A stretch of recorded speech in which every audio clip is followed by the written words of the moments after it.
Podría decir que Julián durante 25 años ha acogido a más de un centenar de personas en su casa, físicamente, compartiendo casa con esas personas.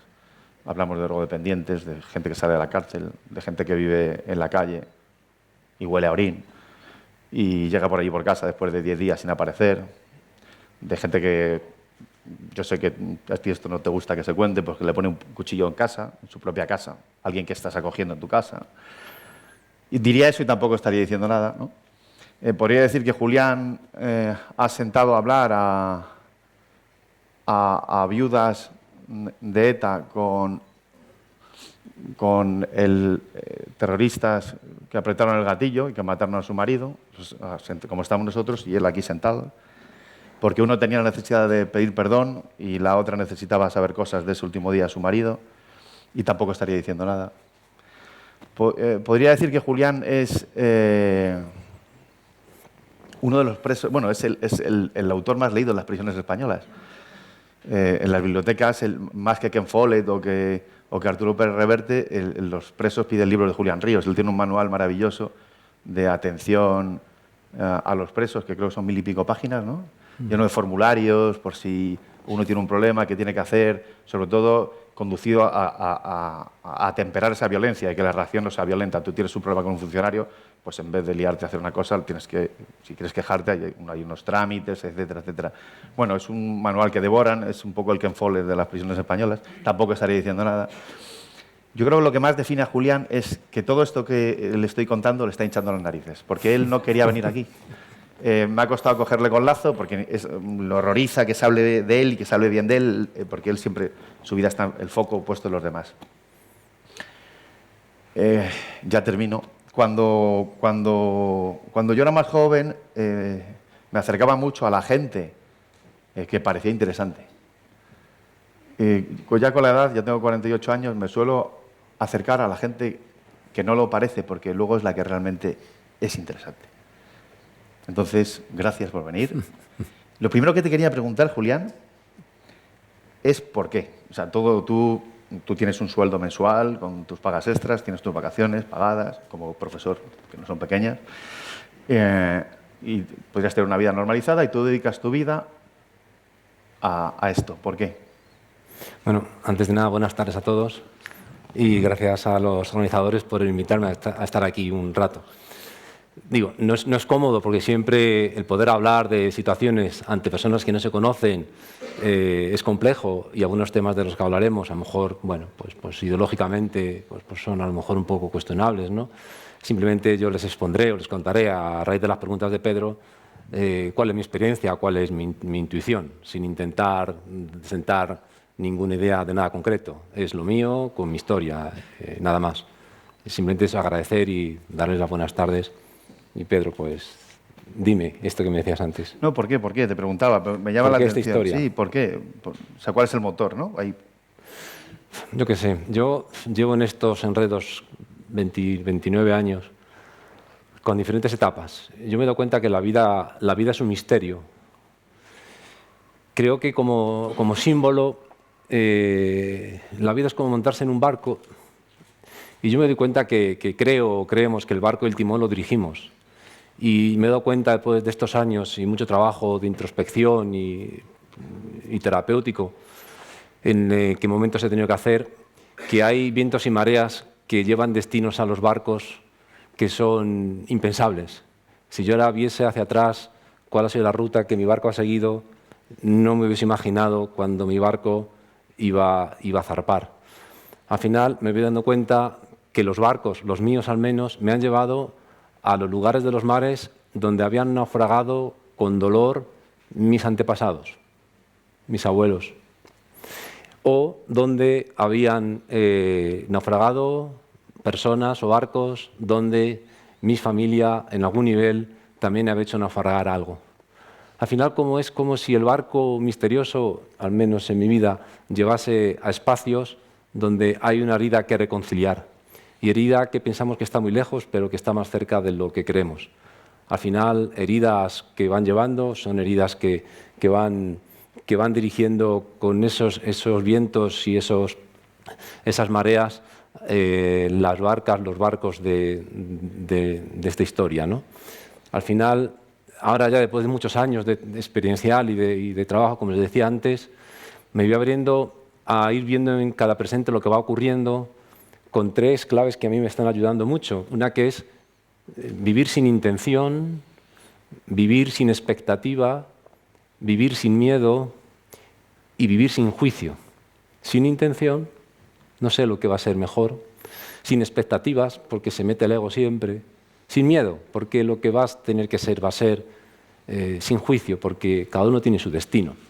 Y entonces hay tres palabras que a mí me ayudan mucho. Una es sí a lo que viene, porque es allá donde hay que reconciliar y comprender. Gracias, porque la vida se sigue moviendo. Y por favor, una mano, porque solo pues pocas veces puedo, ¿no? Un poquito desde ahí, ¿no? ¿El motor sería ese? No, el motor es distinto. Porque el motor de esta vida, de la mía, pues cada uno tiene el suyo. Yo creo que hay una parte evidente y una que es no evidente.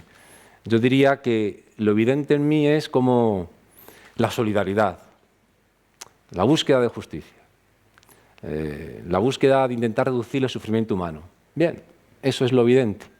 Pero con el tiempo me he abierto a lo no evidente, que es más el motor del barco que está por debajo, que no se ve. Y al menos en mí, lo no evidente son las heridas. Somos como un holograma que tenemos, que contiene parte de toda nuestra historia, que necesita ser reconciliadas. En el fondo, el motor de abajo de lo no evidente es la búsqueda de la verdad, de esa verdad que ha de ser en algún nivel sanada, reconciliada. Frente a lo evidente, que es evidente, y yo comparto estos valores, que es con los que yo vivo, por debajo, honesta y sinceramente, está la búsqueda de la verdad. Pero no de una verdad de los hechos, sino una verdad algo más profunda que va más allá. Hay una reflexión que a mí me interesa mucho de Javier Gomá, filósofo, presidente de la Fundación Juan March. Él habla en su tetralogía de la ejemplaridad, hablaba de qué es ejemplar, ¿no? Y decía una cosa que me parece interesante, sobre todo pensando en toda esa gente que tú tienes alrededor. Él abominaba esa ejemplaridad que te obligaba a no haber cometido un error en tu vida o no tener un pasado con errores, ¿no? Esa ejemplaridad que te cae como un mazo y que no te permite haber tenido fallos en tu vida personal, como padre, como pareja, como trabajador en una empresa, como empresario. Y él hablaba de que la ejemplaridad es la aspiración no solo a la belleza, sino a una vida mejor, ¿no? Me interesaba una reflexión tuya sobre eso. Lo ejemplar, lo perfecto. Sí, lo ejemplar. Teniendo en cuenta que un drogodependiente puede llegar a ser ejemplar. Sí, sí. Por ahí va. Sí, bueno, se me ocurría, sí. Digo, yo sí, eso sí lo he sentido, teniendo delante a una persona drogodependiente que ha estado 25 años consumiendo y de repente ha rehecho su vida y está trabajando y tiene 2 hijos. Yo veo más ejemplaridad ahí, que no voy a decir ningún nombre, que deportistas de élite que salen en televisión y que nos parecen maravillosos. No sé. Mira, se me ocurre la perfección y la ejemplaridad, digo, como intuición, mía es, dicen del ego, dicen del carácter que todos hemos construido en los primeros años para que mamá nos quiera. Lo perfecto, lo ejemplar, dice del carácter y puede ser un poco patológico, pero ahí estamos todos. Como que de pronto es la conversión en lo que a veces se me ocurre como un personaje. Yo he estado mucho tiempo en el personaje, un personaje construido, de salvar. Personaje perfecto.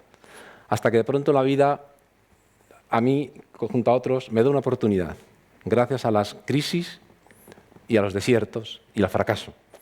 Mis periodos más fecundos de comprender siempre han ido de la mano de la crisis, el desierto y el fracaso, que me ha dado lugar a comprender que la perfección no existe ni la ejemplaridad.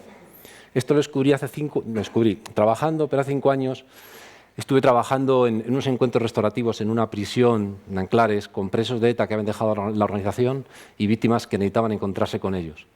Y en una tarde, después de uno de estos encuentros, con una de las personas que ya estaba libre, coincidimos en que teníamos una imagen de la espiritualidad igual.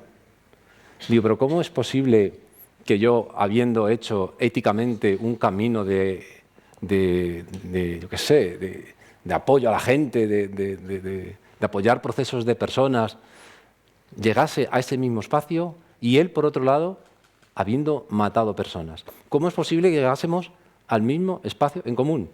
Éticamente es incomparable, jurídicamente es incomparable, él cumplió años y años. Pero ¿cómo es posible el llegar al mismo espacio común?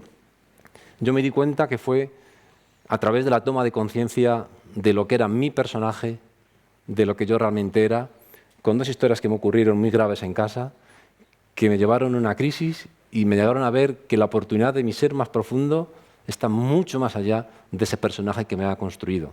Tan lejos estaba en el personaje como este hombre que se había dedicado su vida a matar por unos ideales. Al final, su toma de conciencia en prisión de lo que supone la locura de matar y encontrar y apoyar la búsqueda de la paz, poder también abandonar su personaje, nos llevó al mismo encuentro de espiritualidad.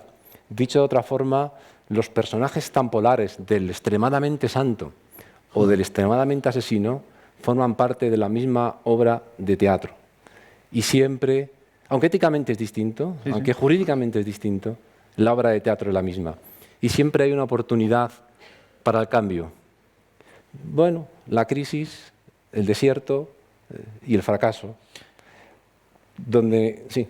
No, te iba a preguntar, de esos encuentros, que a mí me parecen muy salvajes, o sea, asistir a una cosa de estas, ¿qué fue lo que más te llamó la atención? ¿Alguna experiencia en concreto? Sin dar nombres, evidentemente, pero poder estar delante en un momento de estos. Mira, el gran regalo de la vida es como, de la mía ha sido, ahora voy descubriendo el tema de lo que es la palabra reconciliación. Como que la vida me ha llevado a espacios muy complejos. Desde el año 2010, estas historias de personas que pertenecieron a ETA y víctimas, tuve la ocasión de hacer un encuentro, ¿te acuerdas?, con este hombre del 11M que iba en el tren con Jesús. Sí. Y con Trasorras. Sí. Luego tuve la oportunidad de hacer... se refiere a una víctima, ¿no?, del 11M que fue herido y Trasorras, ¿no? Fuisteis a la prisión. En el Dueso estuvimos, sí. Y lo juntasteis a hablar. Sí. ¿No? También otro del GAL, de una persona que pertenece al GAL y una hermana. Y ahora estamos con abusos sexuales en la iglesia de personas, sacerdotes que han cometido delitos de abuso y víctimas. Son trabajos complejos.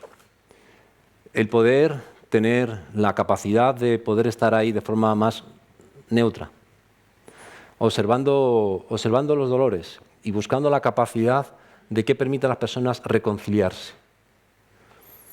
Por decir tres claves genéricas que a mí son las que me han ayudado, es las personas, para poder encontrar este punto de reconciliación ante hechos tan graves desde el punto de vista de la víctima, de quien ha sufrido un delito grave, hay tres claves. Una es la necesidad de que haya justicia, imprescindible.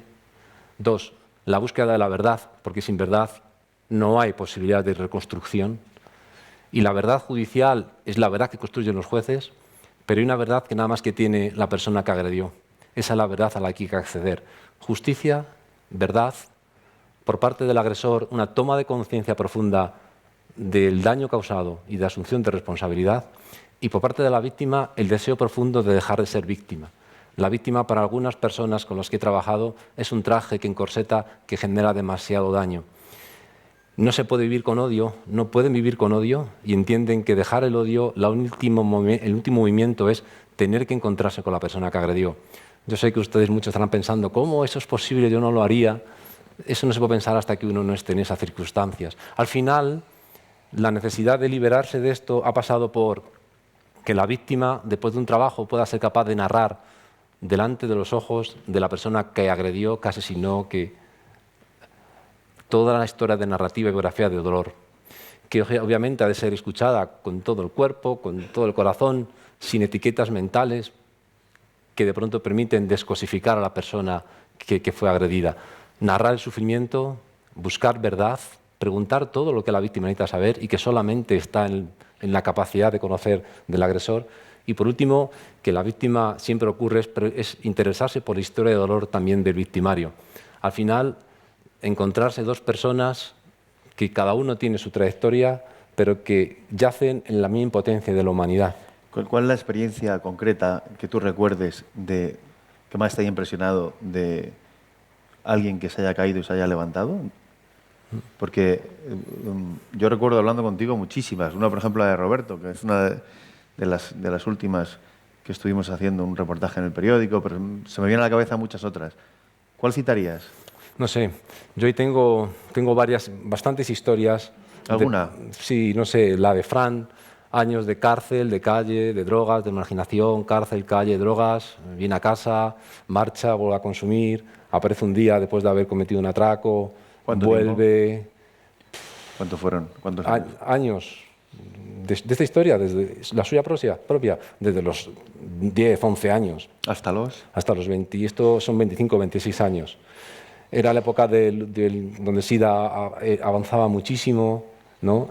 Ahora sabes que esto ya se ha hecho crónico. Vino a casa con 40 kilos destrozado, ahí lo acogimos entre todos. Fue un programa de rehabilitación, hicimos todo el trabajo durante 2-3 años. El muchacho tiró para adelante, vino los medicamentos de SIDA, jurídicamente arreglamos la situación y al final ahora lleva años trabajando en Cáritas, apoyando procesos de estos, ¿no?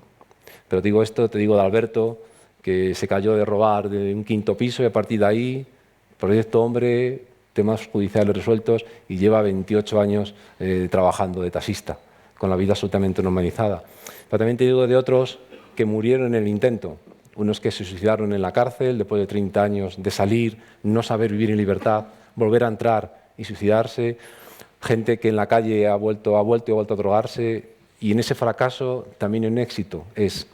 La vida es compleja, cada uno tiene su destino y lo más que podemos hacer es acompañar procesos, pero... Recuerdo una cosa maravillosa, porque yo hice un reportaje tuyo en el periódico, en el que hablábamos como el bestseller de las prisiones españolas, ¿no?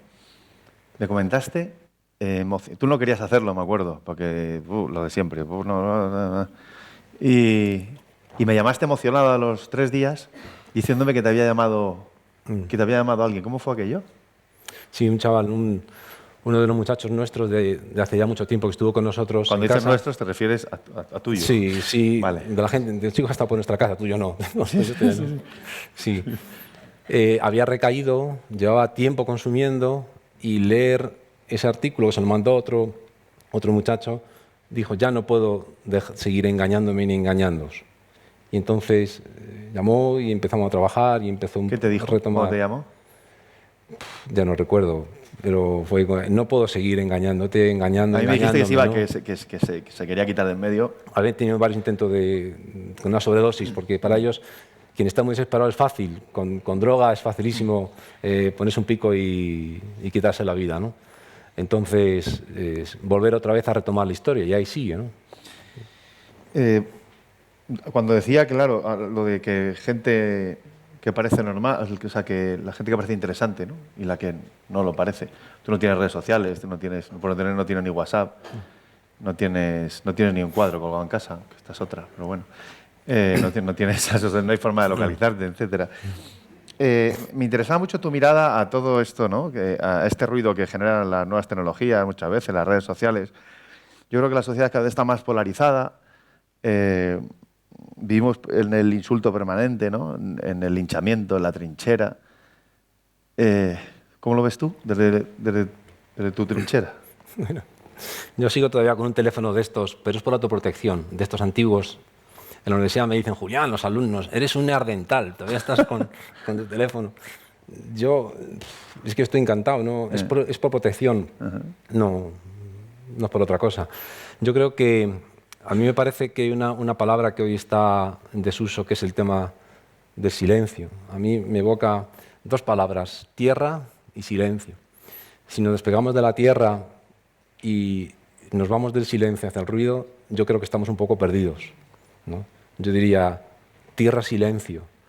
Diría, lo hablamos mucho en clase y con gentes, la necesidad de tomar conciencia, de poder escuchar, de salir de mi historia, de mi sistema, de mis ideas y abrirme al dolor del otro para poder comprender. Es como ser capaz de observar y cuestionar mis lealtades, las heredadas o las construidas por mi sistema, mis creencias, para abrirme a la experiencia del otro, para ver lo que no es tan evidente. y con lo que no es evidente, en silencio tomar mis decisiones. Es como buscar en profundidad para poder escribir y no ser escrito, leía en un libro. ¿Para qué escribes? Para no ser escrito.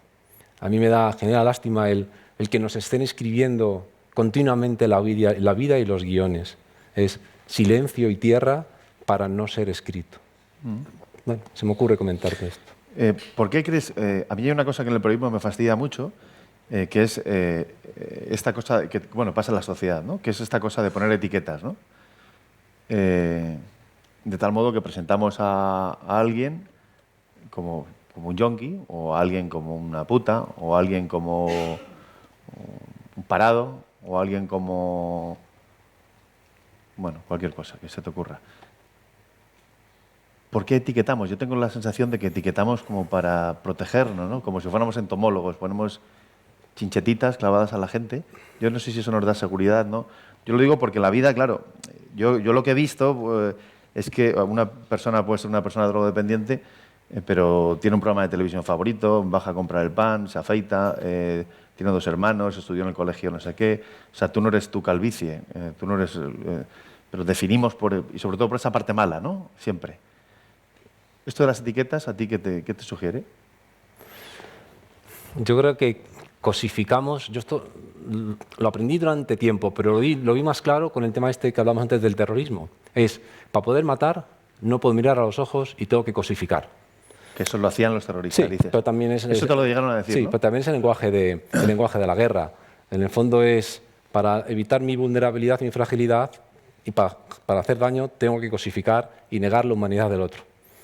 En el fondo yo voy descubriendo, pero esto son historias mías, historias lunáticas mías, si es el otro soy yo, el otro con el que me encuentro significativo dice más de mí que de él mismo. Muchas veces el tener enfrente al otro que refleja lo mío, la historia de dolor mía donde ando, necesito cosificar para no ver lo mío.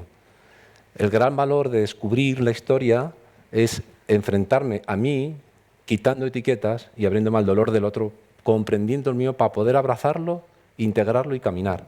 Claro, esto es una apuesta muy compleja. Cómo yo ahora me abro a entender que el otro tiene algo que decirme de mí mismo, porque el otro es un reflejo. Los encuentros significativos, no cualquiera. Lo significativo del otro tiene que decir de mí. En cuanto cosifico, me sigo escapando. En cuanto no cosifico, tengo que sentir. Y cuando siento, tengo que decidir. Y cuando decido, voy tomando las riendas de mi vida. Entonces, cosificar yo creo que es autoprotección, está bien. Cosificar es el lenguaje bélico en extremo. Y humanizar es conectar con mi vulnerabilidad y fragilidad de ser humano. Porque es ahí donde se juega la vida. En mi fragilidad, en mi fracaso, que me permite tomar conciencia de esa parte más profunda, de eso que soy más allá, de eso que creo ser y que muestro al mundo. Esto se me ocurre decirte.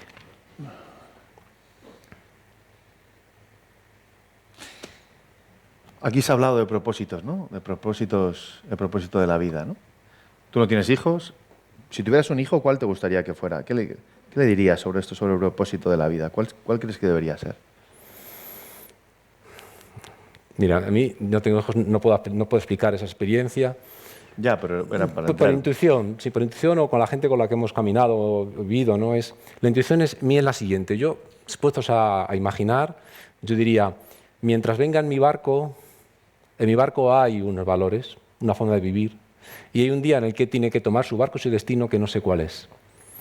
Y por lo tanto respetado y respetable. Pero mientras esté en mi barco, los valores que se viven en este barco son la fragilidad, la vulnerabilidad, la conexión con el fracaso, la solidaridad. Sí, como valores, como decir, mira, en este barco es importante el fracaso. ¿Por qué? Porque el fracaso es lo que permite a uno tomar conciencia del personaje que somos para dejarlo a un lado, ¿no? Como que el fracaso es la fortaleza y la fuerza de poder entender la vulnerabilidad de otros.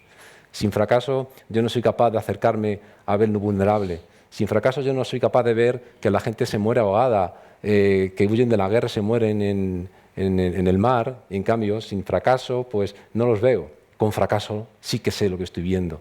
Es el fracaso, la vulnerabilidad, el ser capaz de quitar la venda de los ojos, el buscar la verdad y buscar la compasión, ¿no? Es como un barco con compasión, con fragilidad, con vulnerabilidad, con búsqueda de verdad, la profunda. A partir de ahí ya, en ese barco, pues cuando uno ya tenga que abandonar el barco, pues como tantos en mi casa, en nuestra casa, pues venga, coge el barco y donde la vida te lleve. Pero al menos aquí esos valores me parece que son imprescindibles, ¿no?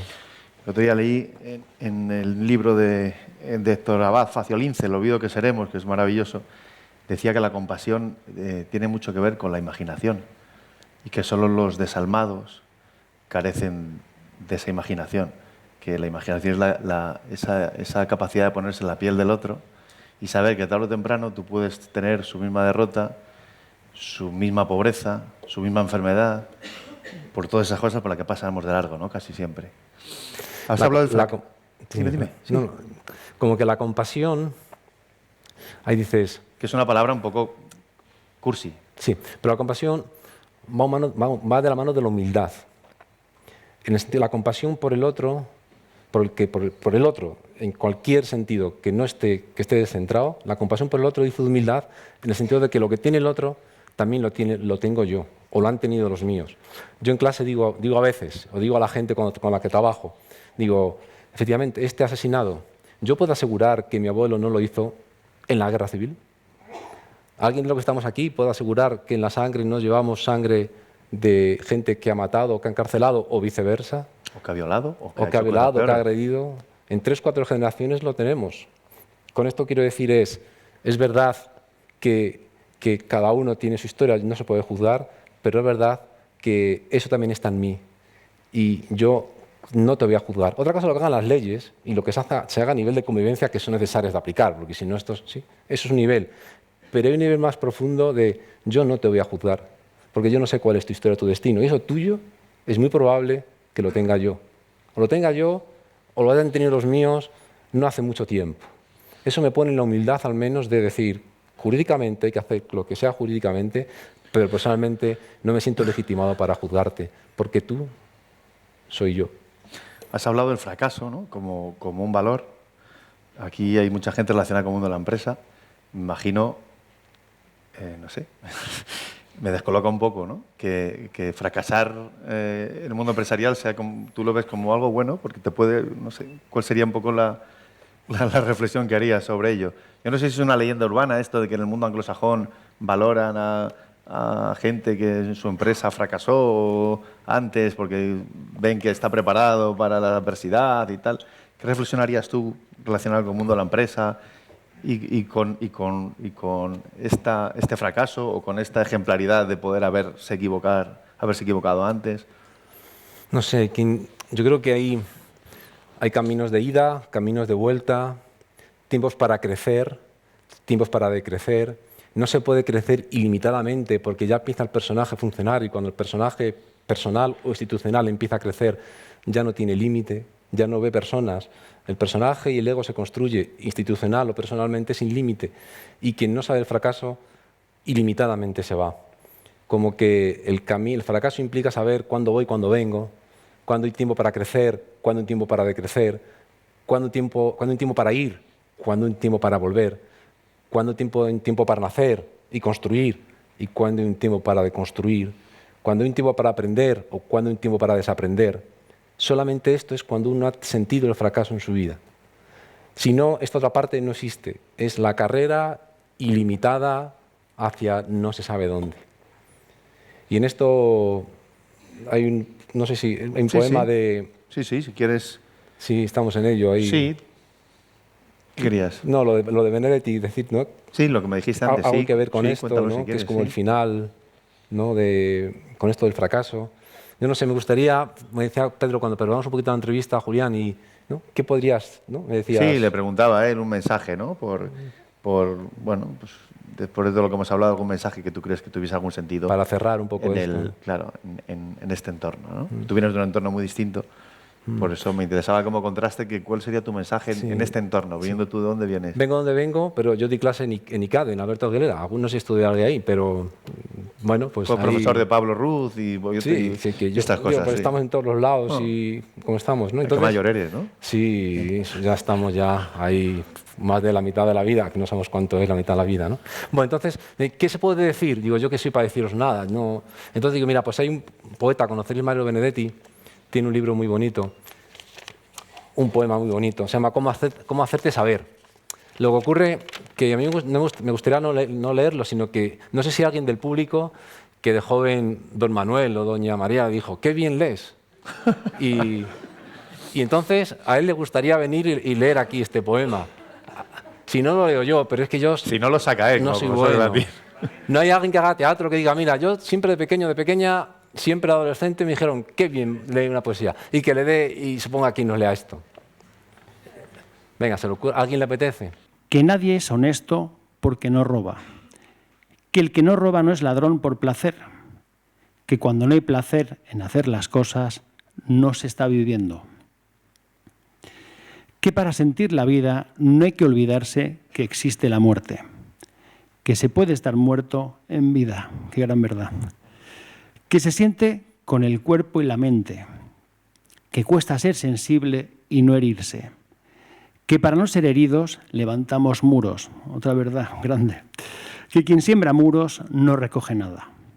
Que casi todos somos albañiles de muros. Que sería mucho mejor construir puentes. Ay, Julián, eres un campeón. Que sobre ellos se va a la otra orilla y también se vuelve. Que volver no implica retroceder. Que retroceder puede ser también avanzar.